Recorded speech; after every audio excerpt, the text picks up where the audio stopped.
Hey guys, I had a great chat with Michael Kauffman from Catskill Crew. He's made a really successful newsletter. It makes six figures, and he doesn't just do ads, he does things like products like Monopoly boards and local events and dinners and stuff like that. Now, we had an awesome chat, but unfortunately, the video file didn't work. So I've just got an audio for YouTube. And you can also check a kind of abridged version of the interview on the High Signal website. I'll put a link below. Do you want to just give a brief intro about Catskills Crew, who you are, what you're working on, etc.? Sure. I'm a dude that lives in the middle of the Catskill forest who had an existential crisis. And after 15 years of running startups, wanted to build something that lit me up. And I started Catskill Crew, a local newsletter. Well, it's like a little bit of a hybrid. It's a local media company, it's a local products company, it's a local events company, and it's a platform for a local holding company. And so it's really a subscriber first media company that brings the subscribers in, really lets them take the wheel. And a local brand, 42,000 subscribers. I send once a week.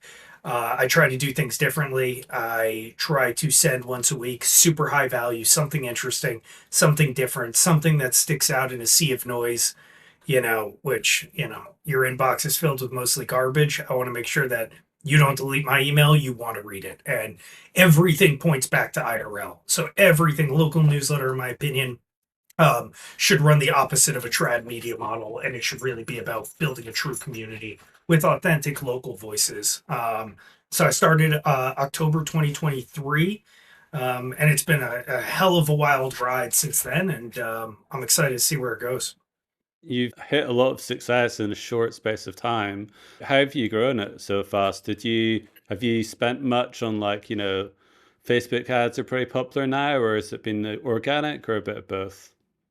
Anyone who talks about like how big their subscriber number is in local media is just like completely, it's the wrong thing. It's the wrong thing. Growth is so easy in local media. So when I started, I'd never started a local newsletter before. I've been building all different types of startups for 15 years, but like I wasn't a writer. I had never been in the Zuckerberg Meta dashboard before. And so I was really intimidated on growth. Like I did not run a meta ad until October 2023. August 2024 is when I ran my first ad.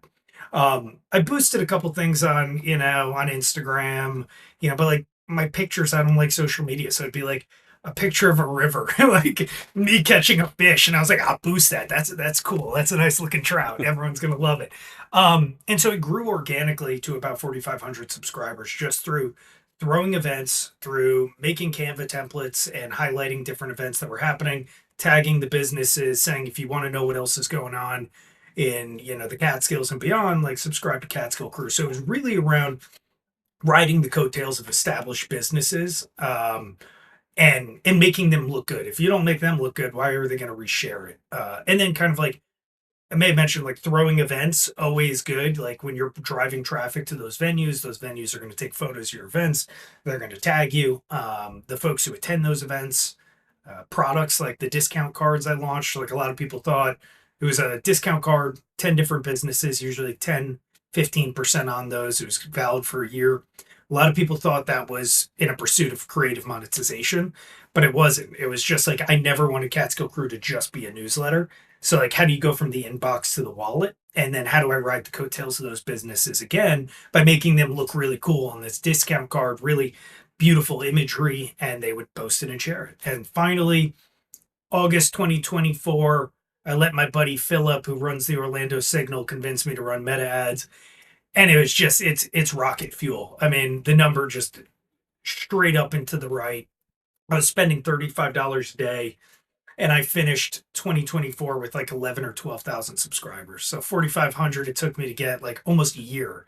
And then from, August to December, now I'm sitting at 42,000 subscribers. I've actually turned ads off, and they've been off since November, but like you should starting out get a customer acquisition cost from like 8 cents to 20 cents. Even at 42,000 subscribers, I was sitting around 25, 40 cents on average. And I wouldn't even look at meta ads for weeks. It's very simple to grow these lists. but that doesn't mean people are going to stick around. So that's like where you need good content. Yeah, I guess like I've got a couple of like business and tech newsletters, and I guess just thinking out loud, if you're so I live in Edinburgh in Scotland, and if I guess it's a lot easier to like target people that live in Edinburgh rather than I want to reach a B2B SaaS founder that has this amount of income, you know what I mean? It's just a lot simpler, I'm guessing. Yeah, and I love your city, by the way. I Cool. discovered Craigellachie, a single malt Scotch from crap, I forget where. But at one of your fine little pubs, I had a great time. Um, Perfect. Good Get to me hear. back there. Get me back there. Yeah, I think Yeah. like there's huge demand, right? I think this comes down to why has trad media failed? Because they prioritized advertisers over subscribers. Their subscribers fleed for the hills, and then so they ran more ads. They stuffed more sends into their cadence schedule.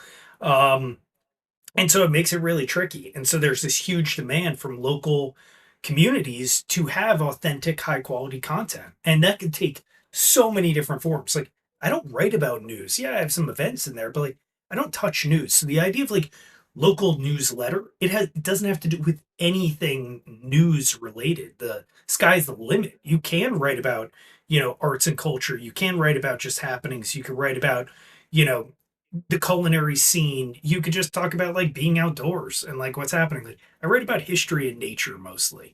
I don't touch any bad news. There's never any clickbait. It's just really about connecting people to the land, to the nature, and eventually to one another in the real world. And so I think there is this huge demand versus like another AI newsletter. Like, what's your take? But if you create something interesting, then okay, your customer acquisition cost is so low. All right, you get my email, I get your newsletter. I'm like, this is like upcycled garbage from like, an existing trad media company. The weather, great. I have the weather on my phone. I don't need the weather in a newsletter. Like a bunch of generic crappy events, like unsubscribe. I'm gone. So now you just lost money on me. Versus I think if your customer acquisition cost is so low, you can grow this list, but can you retain that? And so the good content is going to be your magnet. It's going to be your moat. It's going to be your monetization leverage. If you just create good content, you don't have to do any outreach. You don't even have to pay for meta ads if you don't want, because people will talk about it, which is really cool. But yeah, local is a whole different game. Can you run through the journey of, I presume you started monetizing with ads and then you've moved on to other things like kind of, physical products, collectibles, etc. Do you want to give us a brief like journey of how everything's happened there? Yeah. When I started, I knew ads were going to be boring for me, but a kind of key piece of the puzzle. I know a lot of people in the Catskills just kind of being a social creature. And so, Catskill Crew didn't look great. The only thing that stayed the same since I launched was the font that I wrote Catskill Crew in. But I really tried to make something that was special, even when I was just aggregating events when I started. But like, it resonated. People liked it. And so I talk to friends who are business owners and be like, hey, Sam, Jeremy, like, you guys want to advertise in Catskill Crew? And they're like, what? How much? And I was like, I don't know. I got 500 subscribers, like $100, $250. They're like, all right, sure. Why not? So it was a combination of them helping me out. I was helping them out. They were just excited for this new thing that was emerging in the market. Um, and a big piece of that was even the businesses that said no to me, I still gave them free ads because I wanted my subscribers who are business owners and future sponsors to imagine how they can weave their business into my newsletter. So I put different ads all over the place. I tried different things, different placements, what worked for me, what did I think aesthetically looked right. Um, and at some point, some businesses were like, "Yeah, we can't afford $250." And I was like, "I got 1,000 subscribers." So I was like, $100. Like, we really don't have the money. And I was like, "Shit. Well, what's the point of me pumping money into growth down the line if I've already hit the price cap?" And it was just kind of like I live in again. It's a different market. Everyone's market. It's not a big, sprawling metropolis with high rises. It's the middle of the woods. And so I was like, well, crap, I need to think creatively about how to monetize this thing. And I went to a business owner, a bar and restaurant and hotel, and I was like, "Hey, you guys want to throw like a happy hour?" They're like, "Hell yeah, we do." I was like, "All right, you guys want to pay me like $1,000? I'll market it for 3 weeks." And they're like, "No." I was like, "Okay, let's try that again. How about we'll sell tickets? I'll keep the money from the tickets. You keep the money from the bar." And they're like, "Awesome." Sold 40 tickets, $25. That was the cap. It sold out the day of, right? So like I was really trying to drive this FOMO. Probably like 20, 30 more people showed up at the door. We just let them in. There's like some flaming shot the bartender made. Most people didn't want them, so I took all of them, right? Like it was just like but it was a Tuesday night, so it was four locals. It was like an industry night vibe, and a lot of them were business owners. The hotel made 7,000 ish dollars on a Tuesday night. It was their best night ever. They moved, I think it was like a dozen hotel rooms that night for locals, right? Like, so they called this a huge success. And the business owners there were like, "Can you do this for us?" And I was like, "I guess I can." And so then I really started pushing this direction of events, and then merch and like discount cards and then monopoly boards and then puzzles and then artwork and, you know, tote bags and hats that sell out in like 3 hours. And then, it's about just getting weird with it. It's about getting creative and trying to do things that, like I got these things. I'm surrounded by creative monetization right now. Um, I didn't want premium subscriptions. I thought it would misalign my objective of this. And so I did these envelopes that are quarterlies that go out every quarter. Inside, it's different every one. This one has a postcard, but all of them have an invite and a drink ticket to an IRL event. And so, this one has wildflower seeds in it and a guide on how to plant wildflowers. But like, I don't know, just do things that are weird, do things that are kind of quirky, and don't be afraid to fail. Sounds good. Sounds good. Um, do you like, I think you said at the start or before the call that you're not a big fan of social media, but do you presumably like do you have something like an Instagram or an X or Facebook to promote it? Like what's the kind of playbook for where should local newsletters promote themselves? Yeah, it's necessary evil. Like my personal Facebook, I don't have the Facebook. I haven't had one in probably 15 years. But my personal Instagram has zero posts. Like every once in a while, it's private. Every once in a while, I'll post a picture of like standing on a river or a dog or like a log I just chopped, and it's like, yeah, if you're still following me, like that's all you're gonna get. That's the best I can do. But the business side of it, yeah, it's tough because I need to play that game. And there's a lot of people like I run this community, the newsletter club. There's 225 operators in there. Some of them are crushing it on social media. And like I see the tactics that are working and I'm like, I can't do that. I don't want to do that. I don't want to like be walking around like come with me as I discover this new restaurant. And it's just not who I am. And so I think you got to lean into your strengths, outsource your weaknesses, but social media is a critical component because it's your digital storefront. Like when you go to reach out to a brand, a business, a national brand, like they're going to check out your Instagram. And it doesn't mean you need to have 100,000 followers, but you need to have more than a couple thousand.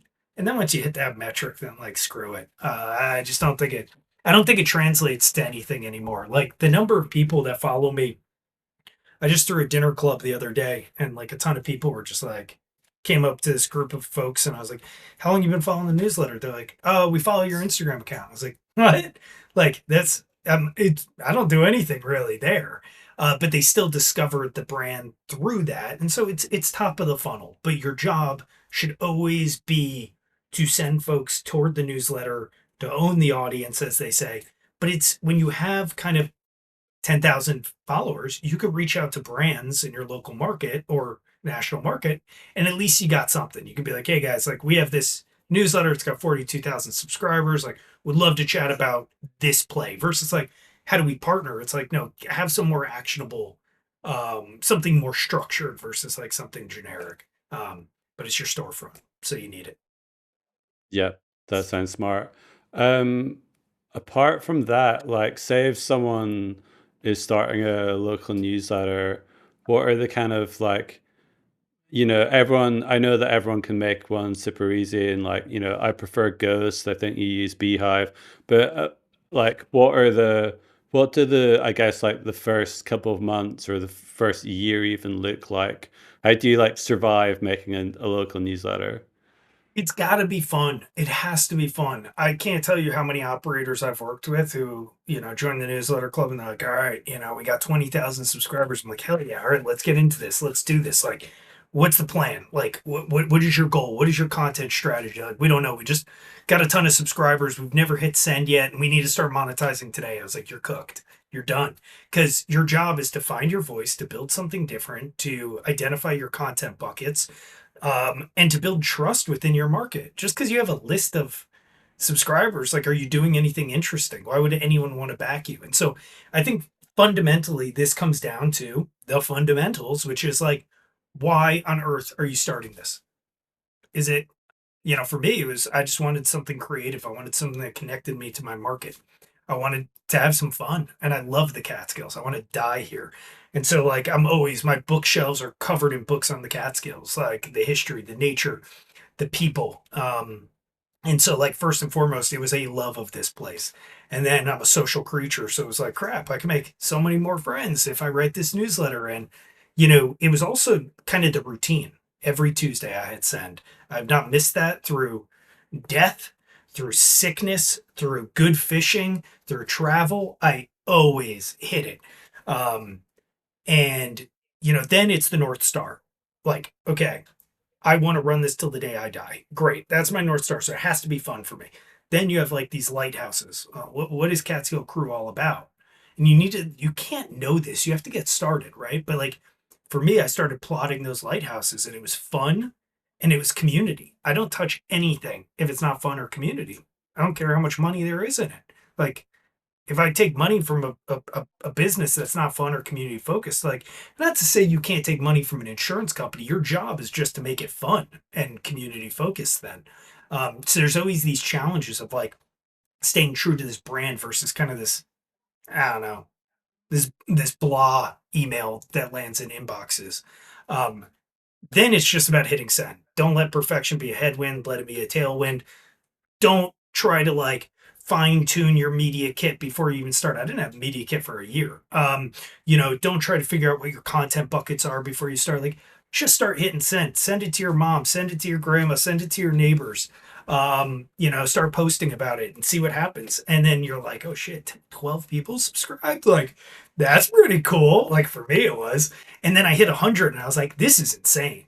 Like, I'm just hammering this thing out, and I'm writing about my fly fishing experience today, or, how Slide Mountain got its name from a landslide in the 1800s. And like, people are like, this is awesome. Send more. I was like, sick. Like, I think it's awesome. I think this is fun. And then 1,000 subscribers. And like, that's a mental unlock. And then 10,000. Nothing really hit the same from the first 1,000. But your job is to just like find your voice and not worry about like all the noise. There were dozens of local newsletters in the Catskills when I started. I didn't care. I was like, I'm going to write it about history and nature and just like have fun with it and be kind of the anti-influencer, something that I wanted to receive. And so finding your voice takes time. Your design will always improve. Ghost is great. Beehive is great. Like, you want to use Kit, it doesn't matter. Just get started. I liked Beehive because it gave me a lot more control. It was on the design side of things, and I'm very design and brand focused. Um, Ghost is awesome for developers, and their API is wonderful. So, depending on what you're trying to build and what your skill set is, and then really nurture and protect the brand you're trying to create. Unless your goal is just to launch 12 different markets and fill it with crap and hammer ads everywhere. There's nothing wrong with that. That's a totally different model. I know tons of people that are doing that. But your North Star really dictates what your playbook is. And the playbook for, mass local media companies spread out across dozens of markets is completely different than my playbook, which is local holdco, fun, community focused. And if you're running a different playbook on the wrong North Star, you're screwed. So for me, it's about protecting that brand and that subscriber experience above all else. Find your voice, keep tweaking, reach out to businesses, make small deals. Internet money is funny and hits different. And when you get that first check, doesn't matter if it's for 20 bucks or 20,000. Like, it's like, what? You're paying me to put your brand in my newsletter? Okay, cool. Let's do this thing. And then you could go to the next brand and say, okay, instead of 20, it's 100, and then 200, and then 400, and then 4,000. Um, and be patient and be iterative. And I would say bring subscribers in. There's too much content where people are just consuming it blindly. Like, it's more fun if you let them have a hand on the wheel. Run polls that like let you know which direction you should be going in, what people want more of. Then you're not guessing. And the final thing I'd say is don't oversend. Too many people start and they're like, I'm sending 5 times a week. It's like, man, 1 time a week nearly kills me. Like literally, I'm exhausted. And send once a week. If you have enough value that's not fitting in there, cool, send twice a week. But don't just do it for the fact of like I'm going to fill every ad slot. Add more ad slots in time if you could justify the value in every send. Yeah, I think I saw that on your. I've been enjoying your YouTube channel, by the way, and I think I saw that you mentioned that like don't have several editions a week just to sell more ad space, because then people are just like, well, this is like why, yeah, why have kind of like five mediocre sends when you could have one really tight one or two really tight ones, One or yeah. killer send. Like, I just posted something today. This woman sent me an email. She's like, I don't even read my email. And I make time to read yours every single week. And it's like, if I sent 5 times, I don't want to hear from anyone 5 times a week. Maybe my mom, that's about it. And so, what, like, I do not have enough value to justify sending you an email 5 times a week. And if an advertiser came to me and it was a $250,000 deal, and it was like, we need to send 5 emails a week, like, I need 5 ads a week, right? And it's like, we're going to hammer it. Here's all the campaigns, just like, start sending more cadences. I would have to say no. It's like, I wouldn't even think about it. It's like, I want that 250K, but I don't have enough value to send to my subscriber. And so I'd absolutely be, you know, I'd be knocking down, like, it's a house of cards at that moment. Like, you're totally, you're prioritizing an advertiser over a subscriber. And at that point you're screwed. You're like, it's over. The second that happens, it's over in terms of like you've gone trad media.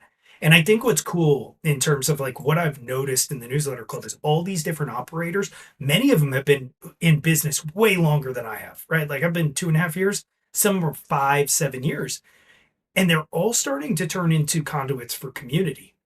They're not doing just newsletter. They're not just doing news content. They're hosting IRL events. They're launching products. They're building physical spaces. And so like this idea of like local newsletters being, really kind of like fertile ground for like bringing the community itself together is awesome. And I think, it's funny when all these marketing departments and, experts in marketing are like 2026 is the year of IRL.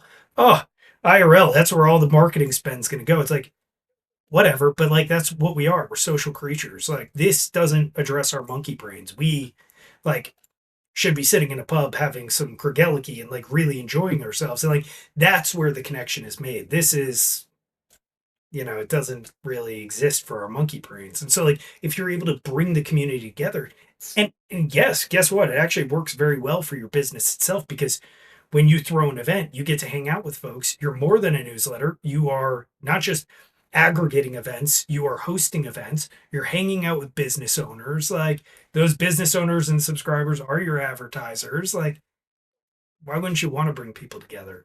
It's not necessary. And again, there's so many different models, but I feel like the ones who will be most successful in this industry and have the most fun, success, impact on community, monetary success, and having a damn good time are the ones who are really building community. Yeah, that's awesome. I think like I've seen that you do events, and I know that there's this kind of trend of people doing like, you know, the kind of like arranged dinners and stuff. Yeah, do you want to tell us? Because that's obviously that's where I guess that's where it moves into more of like a local hold company where you're not just a newsletter that sells ads, you put on events and things like that. Do you want to talk us through like the dinners and stuff like that and how that's gone? Definitely. It's always been, I've had the most fun with events. Sending a newsletter is like, it's cool, but like I don't see you reading it. And so what lights me up is when I get to hang out with my subscribers. And I'm like, man, and there's this parasocial relationship that has started. People, know me. They're like, get your car fixed. Like, how was the fishing in Montana? Did you end up catching that trout? Like, I saw that this happened. Your dog just turned 2. Congratulations. Like, did you have fun doing that? And I'm like, what? Oh yeah, right. I always forget like the parasocial component. And so I'm always looking for ways, and I just signed 2 deals today for 3 more events. Like, I'm always looking for ways to bring my community together, and I would do that for free. I would do that for free. It's just so happens businesses will pay for it. Um, and the dinner club came about through the newsletter club. Someone shared it with me. Maybe Sam from Waco Buzz down in Texas. It's a platform called Dinner, DNNR. And, once you get approved, you basically put together a campaign for a dinner. So I could say, hey, I'm going to I got one going in New Paltz in like 2.5 weeks. And so I picked the location. I announce the event. I have to educate people on how it works. And so it's like, you sign up, you take a quiz. The quiz asks you all these different questions. The date and location, town of the event. The day of, you get a notification, a text that says what restaurant you're going to and what your kind of reservation code is. So, Sleeping Lion, Stone Turtle, Red Table, it doesn't make a difference. And you roll in, you're like, Sleeping Tiger. And they're like, come on in. And you meet 5 strangers. And everyone has an absolute blast at 8 p.m. or it's 6:30 is when I do. You can modify all this yourself, but during dinner they get a notification of where the after party is. So all these restaurants all around town converge on this one location for an after party, and it's $16 to attend. You could set your own price. 16 is the standard. Catskill Crew captures $11 of that. The $5 goes to dinner club. But what's cool is like it's a win-win-win. Catskill Crew wins because yeah, make I don't know $1,000 per dinner, 2,000 something in there. I bring together my subscribers. I offer something for my community. Dinner wins because they're making money, they're running a successful business, and the local businesses win because they're getting hundreds of people to a quiet, to a restaurant on a quiet night. So you can pick like Monday, Tuesday, Wednesday, Thursday. You can't really do it on the weekends because it gets a little trickier, but they handle all the logistics. It's wonderful. And so anything you can do, and I think like a lot of these businesses that are like tech empowered platforms to drive IRL are going to continue to do very well. The world's getting crazier, but I think the antidote and what we all need is just sitting across the table and breaking some bread and having a nice time. Yeah, I've definitely seen that in Edinburgh. Like, I've been to one of, it wasn't through a local newsletter, but I've been to one of those like have dinners with strangers. And I think people are more into like, running clubs are huge here. People want to get out and meet people, and everyone's a bit fatigued and bored about, not doing that. So yeah, that definitely seems like definitely seems like a good play. I think you mentioned elsewhere in another video you have like 3 pillars for running a successful newsletter. Do you want to run through what those are? Super simple. Growth, content, monetization. We talked about it, right? Growth is so damn Yeah. simple. Like, don't overthink it. You run organic, you put money into the Zuckerberg machine, your number will go up. Don't even be concerned about that in the slightest. The big question is like, what is your content? Like, do you have something unique to offer? What is your take? And I think a lot of people get overwhelmed and they're like, wow, there's already 3 dozen local newsletters. It's like, so just because they're writing about arts and culture doesn't mean they're doing anything good. Like, oh, just because they're writing about hospitality or food and culinary doesn't mean they're doing anything good. Read it, consume it. Do you like it? If not, then I guarantee you there's a crap ton of other people out there who are like, they're fatigued by that, right? And it's like, so when you create your content, really define what the niche is. And I always talk about primary, secondary, and tertiary content buckets. Like, it's more of just like a mental model of just like, hey, my events are always in there. right? And, even with events that evolved, I was aggregating events, then I sponsored events, now I host events. My secondary content is like, the report. It's, mainly the report section, which is kind of like this template structure I use every week. And then the tertiary is like, I might write about, you know, what's going on with black bears right now. I might write about the Devonian period and fossils in the Catskills Sea. I might write about, what's happening under that pile of leaves in your yard and what bugs are in there during winter. Like it's, or a fly fishing story. And so it's like, I don't know what that tertiary content bucket's going to be every week, and it's going to be different. And I have contributors as well because, I'm amazed my voice resonates with so many people, but like, I want other people to write in this thing. I want other people to use this space. So I pay them to write good content, highly vetted folks who get the vibe of what we're trying to create and they're fans. Um, and so like we all have like this. I guess I would say, like, when it comes to content, really pay attention about what lights you up. Like, oh, you want to write about culinary scene? Cool. What's your take? Don't just be like, come with me as I discover this new restaurant. Like, we're over that. If you be playful, get weird with it. Like, you could start probably a multi six figure local newsletter just reviewing beers if you have a really strong micro beer scene, throwing beer events, sponsoring and partnering with the local breweries to have your own beer collaborations. Like, and having like, just real fun, blind taste test parties. Like, just literally a local newsletter just on beer is a thing. It can be a thing. I don't know if it actually is a thing. Um, but like I did the chuggability report, which is like I would just review a beer every week for a while. Every beer got a 14 out of 10 stars, of course, because there's no losers in my book. Um, some of them were closer to 9 out of 10 stars. And then monetization. Look, monetization, yes, creative monetization is great, but like majority, 99% of my deal flow for ads last year was inbound. I just, my subscribers turn into, sponsors. And I just have simple calls to action in there that's just like, hey, want to advertise? Schedule a call. Let's see if it's a good fit. I don't like self-service right now, like self-service ad structures. Like, and I think I really do try to support every business on whatever budget. Again, it's playing that long game, but like you don't even, if you have good content, you don't need a sales team. Now I'm hiring a sales and partnership team to handle that inbound as well as outbound, but also to get more creative about like, how do we partner with a large national brand or even a local brand beyond just the ads in the newsletter itself? How do we offer something more exceptional, unique, and a little bit quirky and weird? And so I just need support on that side. Otherwise, I'll be running around like crazy and have no time to stand in a river or go down a ski mountain. And, if I want to run this to the day I die, I want to do it with other people, even if that means less money. But I think, the plan is that person brings in more capital for this business so we could do more things. Oh, I'm gonna like challenge you for a second, but like I'm kind of intrigued by. I'm not saying it's a bad thing at all, but like you said a couple of times that you want to run this like forever till the day you die. Why, to be like devil's advocate, why aren't you like, I'm gonna run this for 5 years, I'm gonna flip it for like, I don't know, 4x the annual, I'm gonna make a bunch of money, then I'm gonna, I don't know, do something else. Fuck Just, off and just, go just fly I'm just, fishing.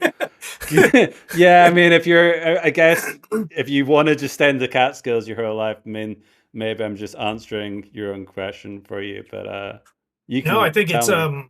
yeah. There's already been two investment offers and I think two acquisition offers since I started this. And one of the acquisition offers, like, well, for all of it, I just said no. Like, I entertain everything, just like, oh, I wonder what that unlocks for me. What benefit? I'm like, if I sell this thing, I'm just gonna want to start it again. Like, really, I'm just gonna Yeah. want to start it again. If I take capital, what does that unlock? What, I can grow faster? Big deal. I could just say yes to a bunch of crappy advertisers and still own 100% of this business. So, like, the acquisition side, and look, I'm not saying I won't, that I will be running this in 10 years. Right now, the challenge is how do I ensure I want to run it? And so there's constantly this like fact checking. I just turned off recurring revenue for the quarterlies, like a crap ton of money I turned off because I was like, I don't want to commit to making these physical letters every single season. I might not want to do it in 2 years. I might not want to do it in, 12 months. And so I was like, I'm going to turn it off. What business says no to recurring revenue?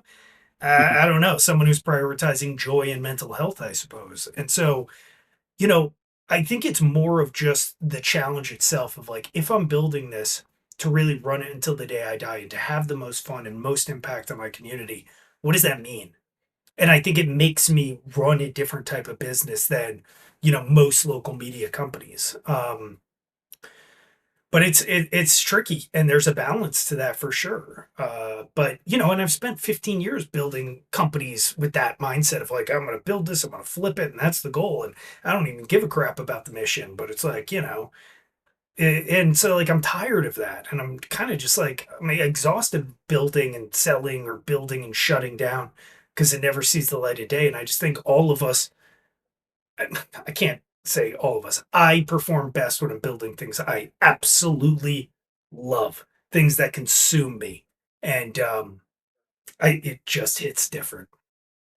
Yeah, that's cool, man. I mean, that's yeah, that sounds awesome, and it does chime with what I've heard from like a lot of, SaaS founders where they've been like, well, I could sell, my, I don't know, whatever it is, my email SaaS, but then I just go and make another one straight away. So what's the point in selling it? So yeah, that Sure. makes a lot of sense. If you really do Um, love it, then it's like you just long for it the second you let go. And I think a lot of founders, I know a lot of folks who sell and they feel lost after selling. yeah, And many of them, like, actually, I've seen slip into like depression. And they just long to rebuild that thing. And then they just go, screw it. Well, I can't rebuild it, non competes, all these things. Like, guess I got to reinvent myself. And it's like, really, you talk to them years later and they like want to go back and buy their business back. But not all the time. A lot of people like don't give a crap about what they build. They get it to where it needs to be and they flip it. Happens all day, every day. I think we have both wolves in us howling. yeah, I've definitely heard that before.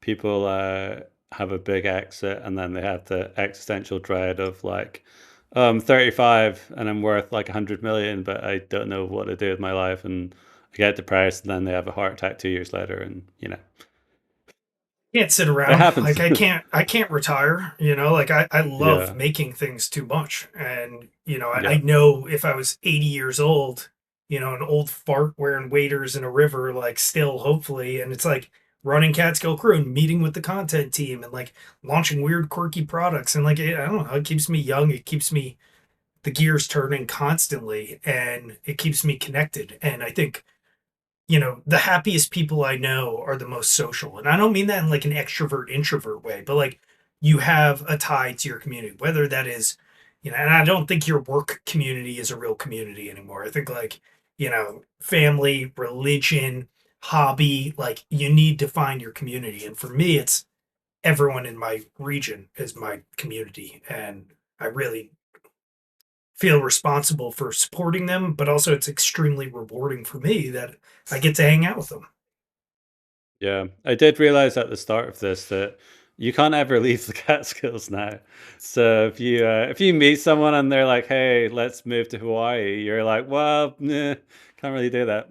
I think that's actually a really interesting question. I think about this often. One, like, wow, well, right now I don't want to leave the Catskills. I love it deeply, but like, well, in March it's cold as hell, and I'm a little over winter. Like, cool. Well, I could go every summer. I go out to Montana and Idaho for about a month and fish.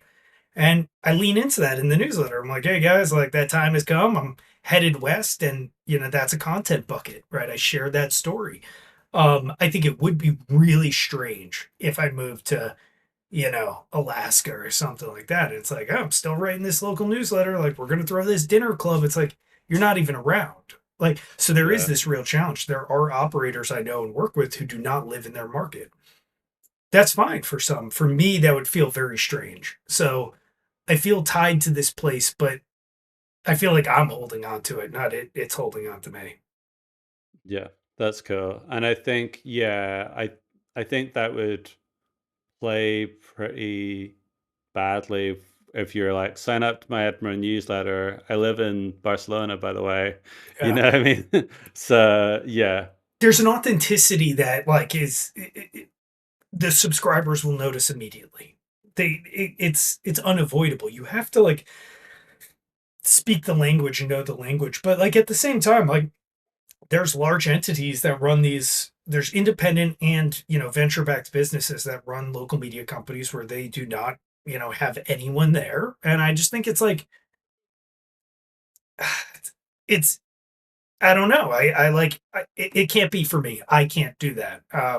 I will never be like that's a bad model at all because it's just a different model. I have to, I've had opportunities to franchise Catskill Crew. I've had opportunities to team up with other businesses and operators in different markets. I'm like, that doesn't light me up. I don't know that market, and I think that would kind of keep me off my path of like following this North Star and wanting to run it till the day I die. Can you consult? Hell yeah, of course. But like, I don't want to be a partner in a newsletter in Nashville. Like, it's just like, doesn't interest me. yeah, big time. Yeah, I guess like one or two last questions. You've mentioned the newsletter club, I think it's called. It's your community. Do you want to talk through like yeah, what's the kind of gist behind joining that and yeah, everything It about was that? just, again, it was kind of born out of my own need. I was just lonely. I was building this newsletter alone. And my whole career mainly has been being an independent entrepreneur, a solopreneur. And that's lonely. It really is. Like the only time I would see people, oh, you go to a WeWork and everyone's got headphones on, no one's talking to each other. Like I was really kind of, I was desperate for my own community, and I think like that's why I started Catskill Crew. It was community based, and then I was like, man, like I'm still building this thing alone and thinking about it all the time alone. And so I started a community of serious newsletter operators. I reached out to a bunch of them. We started jamming, and I was like, "You want to join this thing?" And there was a price tag on day one because I think that is you need serious operators if you want a real serious community. And then it's really evolved in a little under 2 years. It's turned into 225 operators. We have weekly calls. There's a Discord server. There's resources from like ad templates that really do a damn good job to media kit formats. There's master classes on how to make your first sales, to throw events, to get low customer acquisition cost. Um, I'm in there pretty much 24/7. I have a blast. We're all learning together. It is very serious, folks. And, you know, price keeping increasing as the value keeps compounding. Got a new website in the works there. And it's like, it's another thing that I want to run until the day I die because, like, I get to help tons of people, but guess what? They're helping me too. Like, I'm learning and monetizing through ways I never even thought of. And so, an international group, we're doing our first IRL event, TNC NYC, in like 2 weeks, a week, which is going to be super cool. Got people coming in from around the world, and it's a tight, positive community. Awesome. That sounds amazing. Do you have any views on like paywalling? This will be like my last quick question, but do you have any views on like paywalling a local newsletter versus like all the methods you've talked about, like ads or events and I things? hate paywalls. I'll never do a paywall. I think you could hold me to that. I don't think that's going to change. I've never paid to get over a paywall or under a paywall, or around a paywall. So like, what do I have to offer someone that I wouldn't pay for, right? And I think like the folks who run paywalls, there's a couple differences, right? Like, I feel like if I ran a paywall, I would be teasing content the whole time, and my entire kind of strategy would be like, how do I just get more people to pay this week? How do I get more people to pay me this week? And then how do I deliver them more value and not everyone else as much value? So I could tease that value to convert them into paid subscribers. That's not a job I want to take on. I want this to be completely free, inclusively exclusive, or exclusively inclusive. Like anyone can get it. You just need to give me your email and sign up for free. Um, I think there's paid subscriptions or paid tiers but you don't even have to give anyone anything. Just they want to support you. I switched from a tip jar to a call for contributions, and I went from $1, $2, $5 every once in a while to like 25, 50, 100, 200. No, I think the top one was 150. But like these come every single newsletter. Tons of people supporting this thing. 100% free, owned and operated in the Catskills, made in the Catskills. And I think people want to support good work. And finally, I would say like my version of the premium was the physical piece of snail mail.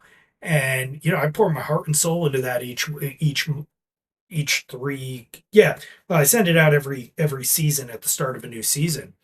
And that was my take on a premium subscription, something tactile that you read in your home that is an extension of the brand, but also drives people together IRL. I haven't seen a premium subscription do well in local yet. Yeah, that's fair enough. Yeah, that makes a lot of sense. I really liked your sharing on X recently that you're the make a contribution instead of a tip, which is a genius reframing because we think of a tip as like, oh, one, two, Have a cup of whatever when you coffee. buy coffee. No one tips. I mean, I've been a bowler occasionally and tipped a lot more, but most people, you usually don't. Whereas make a contribution, that's when you're making like $50 or $100 or whatever. It's meaningful too. Like I don't care if you contribute $1 or $150. I'm reaching out to you. I'm saying thank you, and I mean it. Like you didn't have to do that. Like cool. What am I doing with that money? I'm not going like out to dinner with it. Like I'm always thinking about ways to stay focused on building more community here, and that way of your community supporting you. Like that's way cooler in my opinion than some crappy advertiser giving you a couple grand. And so, like, if you don't have emails coming in that are so positive, like, thank you so much for creating this, if you don't have contributors giving you, hard earned money, something's off with your content itself, not your growth strategy, not your monetization strategy. Like, you got to look into, like, the DNA of your newsletter, which is, and it's not your branding, it's the content, it's the storytelling, it's what are your North Stars. And so, I think the best local newsletters are shouldn't say that, but I think like the most exciting local newsletters, in my opinion, are the ones that are really prioritizing the subscriber above all else. And I think they'll win in the long run, especially with AI and just the democratization of technology to start a new newsletter, to have AI write everything for you. The moat is and will forever be community. Awesome. Well, that's a great note to end on. I'll put all your links in the show notes and everything. But yeah, thanks a lot for the interview. It's like really, really interesting to talk to you about local newsletters. And yeah, thanks a lot for your time. Pete, thank you for having me on, my friend. I appreciate it.